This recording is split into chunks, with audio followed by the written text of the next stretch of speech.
رمضان کا چاند دیکھنے کے لیے ایک آدمی کی باشرہ آدمی کی گواہی کی ضرورت ہے.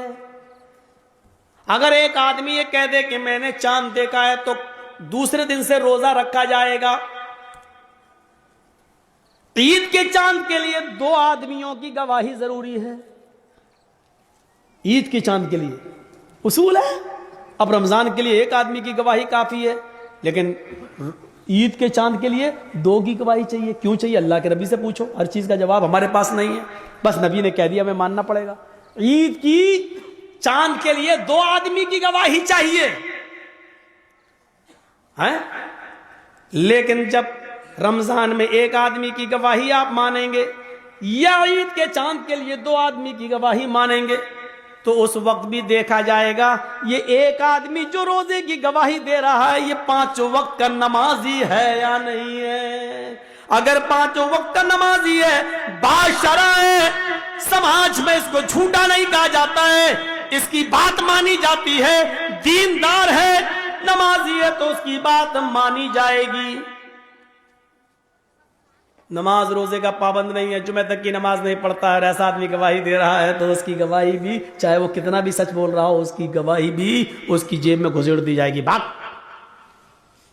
نہیں تسلیم کی. روزے کا چاند 1 آدمی کی گواہی ہے، اور 1 آدمی اگر نہیں دیکھتا چاند لیکن ایک عورت چاند دیکھتی ہے تو 1 عورت کی گواہی نہیں مانی جائے گی. 2 عورتوں کی گواہی 1 مرد کے برابر ہے، لہذا عورتیں 2 ہونا چاہیے. آدمی ایک آدمی اگر کہہ دے باشرع ہو کہ میں نے روزے کا چاند دیکھا ہے رمضان کا تو روزہ رکھا جائے گا. لیکن 1 عورت چاہے وہ کتنی بھی نیک ہو، دیندار ہو، نمازی تہجد گزار ہو، لیکن 1 عورت اگر چاند کی گواہی دیتی ہے تو اس کی بات نہیں مانی جائے گی. 2 عورتیں ہونا چاہیے. یہ مسجد دن بھر میں 5 مرتبہ بد دعا دیتی ہے، الہ العالمین ان لوگوں نے مجھے بنایا تو بڑی شان سے، جلسے کرا کرا کے، چندے کر کر کے، سیمنٹ لے لے کے، بوریاں لے لے کر، اینٹیں لے لے کر ہمیں بنایا تو بہت اچھا ہے، خوبصورت بنا لیا، مینارہ بھی بنا دیا، بڑی عالیشان بنا دیا، لیکن الہ العالمین انہوں نے مجھے ویران کر دیا، بنانے کے بعد مجھے آباد نہیں کیا. اے اللہ انہوں نے میرا پیٹ نہیں بھرا، اللہ انہوں نے مجھے بنانے کے بعد میرے پاس نہیں آئے، میری گود میں نہیں آئے. اے اللہ جس طریقے سے انہوں نے مجھے بنانے کے بعد ویران کر دیا، اے اللہ تو ان کی زندگیوں میں ویرانی پیدا کر دے. اللہ جس طرح انہوں نے مجھے برباد کیا تو ان کو برباد کر دے. اللہ جس طریقے سے انہوں نے ہمیں بنا سوا کر درست کرنے کے بعد ہمیں بھلا دیا ہے، اے اللہ تو ان کو بھلا دے. میرے بھائیوں یہ مسجدوں کی کہیں بد دعاؤں کا نتیجہ تو نہیں جو ہمارے حالات ہی ہے، جو ہمارے حالات ہی ہیں. پہلے زمانے میں جب جنگیں ہوتی تھی نماز کا وقت ہو جایا کرتا تھا، بادشاہ جنگ کی حالت میں نماز کے لیے کھڑا ہو جاتا تھا.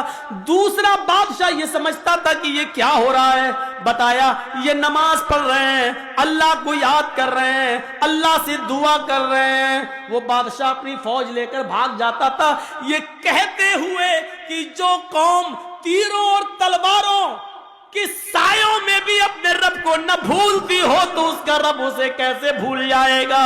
جو قوم تلواروں کے سایوں میں پلی ہوئی ہو، تیروں تلواروں کے سایوں میں جو نماز ادا کر رہی ہو، ایسی پوزیشن میں بھی وہ اپنے رب کو بھول نہیں رہی ہو، اپنے رب کی عبادت کر رہی ہو، پھر اس کا رب ہمارے ساتھ کیا کرے گا اگر ہم نے ان کو اس پوزیشن میں مارا. وہ اپنی فوج، اپنے ہتھیار، اپنے گھوڑے، اپنا سارا ہتھیار وہیں پر ڈال کر بھاگ جایا کرتے تھے، یہ کہتے ہوئے کہ اے اللہ والو ہم تمہارا مقابلہ نہیں کر سکتے، اے اللہ والو ہم تمہارا مقابلہ نہیں کر سکتے. میرے بھائیوں کل تک ہمارے یہ حالات تھے، آج ہمارے حالات یہ ہیں ہماری مسجدوں میں نماز ہو رہی ہے لیکن کافروں کی بارات بجتی ہوئی جاتی ہے، ان کے بینڈ بجتے ہوئے جاتے ہیں، ان کے گانے بجتے ہوئے جاتے ہیں، لیکن ہماری اذان کی آواز یا نماز کی قرات بھی ہو رہی ہو تو ان کو کوئی فرق نہیں پڑتا، کیونکہ جب اذان اور نماز کے وقت ہم نے اپنی ٹی ویوں کو بند نہیں کیا ہے،